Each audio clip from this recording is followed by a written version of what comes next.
Welcome everyone, and welcome everyone on Zoom. This is quite an adventure because when I came to do this, I realized that there were things happening that weren't in the newsletter too. And all I did was find one of them, which I had a lot to do with. So January, we celebrated our first birthday at the Freight House in Ipsy. And we danced all night. No, we didn't, but we danced. It was just lots of fun. We've had through the years, we've just had these wonderful parties, and I expect next April we'll have another wonderful party. Our community member of the month, I couldn't think of the word, is Ken DeLeggy, and he printed out all the newsletters for years and years, and he just did a wonderful job.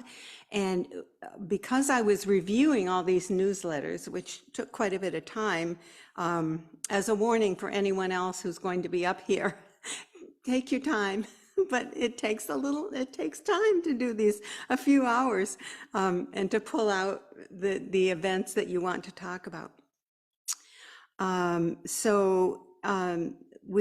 That was the, I don't know if it was the month, but it was the year we started the core group. We called it the core group, and it was actually the predecessor to our leadership team, which of course we do meet now, and we will be meeting after service today, right?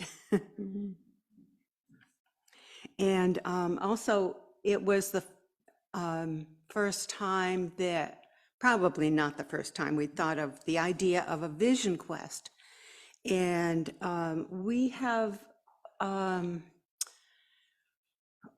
initiated group participation through creating a vision quest at different times in our history. And I'm really delighted that Janet Samalanag is going to rekindle that effort, because I think we need that, because we need to remember who we are and what we want from this community.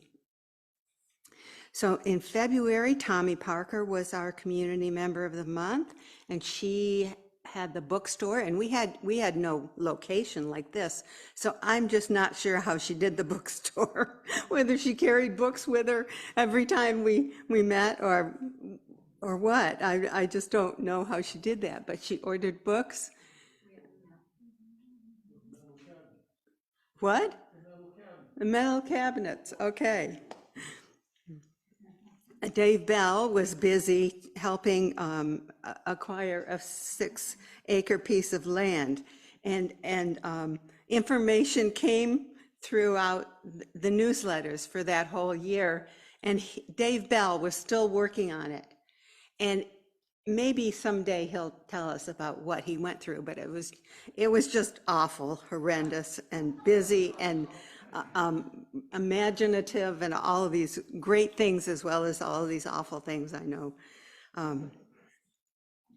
And Craig Harvey continued with the Peace Generator, and I learned just a moment ago, he started it in 2001, and he met with the Peace Generator at different churches throughout the area, and it was that's amazing, because it still goes on now.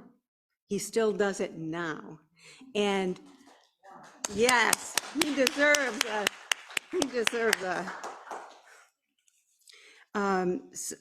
So one thing I was interested in that went on was the Paralander group at Fred Sauer's house, and Delith had something to do with that, and Delith gave us some classes in the Paralander effort to reconnect with nature and cooperate with nature.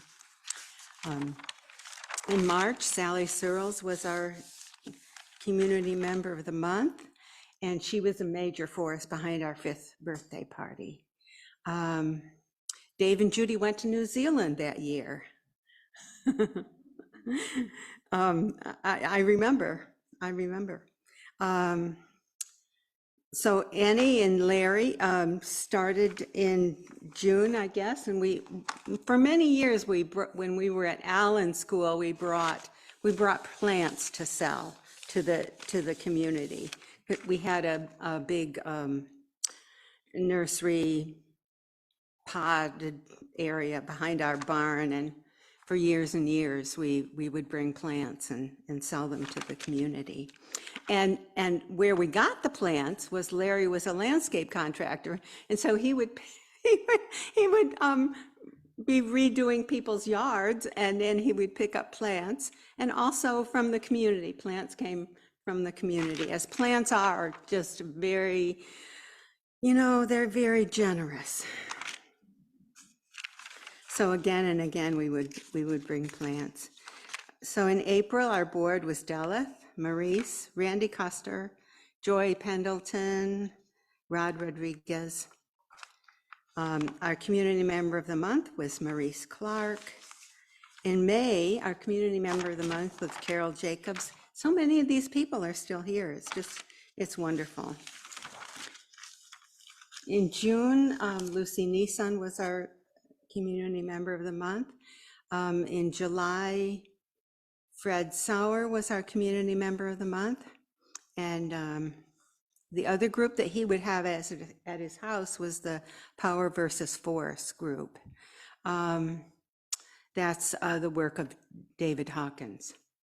So another thing that Fred had at his house was he was teaching us the tapping technique, and I went to a lot of those, and I still do that technique. It's based on the Chinese system of the tapping on the points, acupuncture points. Yes.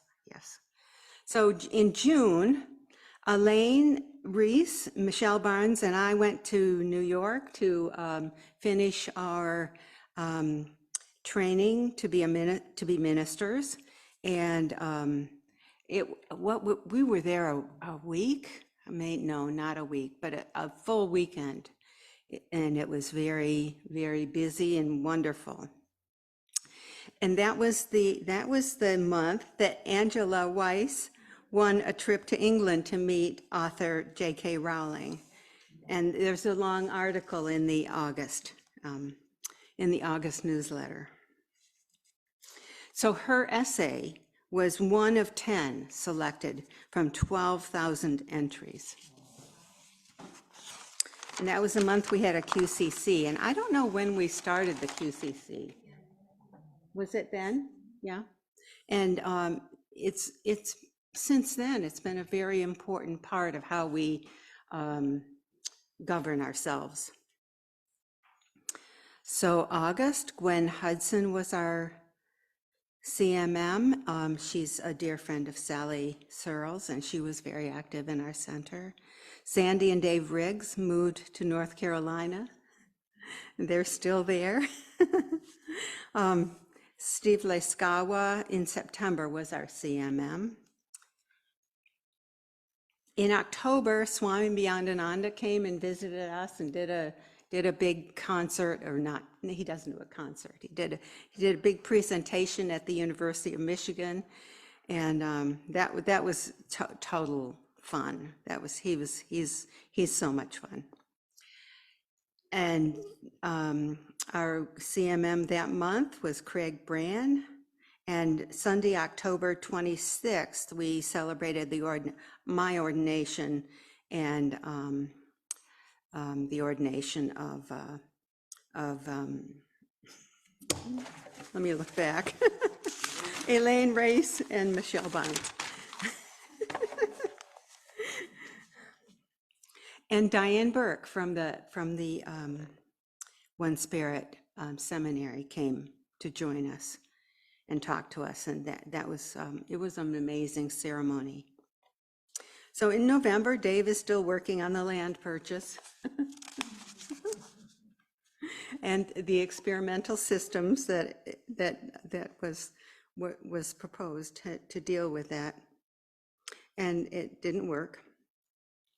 In December, we had a Christmas party at Dave and Judy's house. And our community member of the month was Anna Rita Walsh. And that concludes.